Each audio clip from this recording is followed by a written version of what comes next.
To resolve the CurseForge Modpack crashes, you need to first increase the RAM. In CurseForge settings, you need to go to Minecraft, then Java settings, and allocate more memory.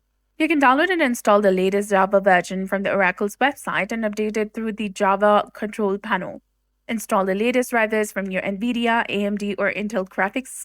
Also repair the Modpack profile in CurseForge, and if that does not work, try reinstalling it.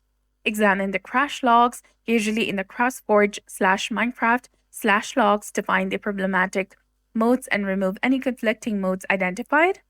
Also make sure that your computer meets the Modpack's requirements and that the CurseForge has the necessary permissions.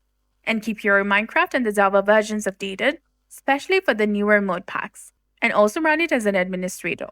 Try running the CurseForge application as an administrator, and this may definitely help you solve the problem.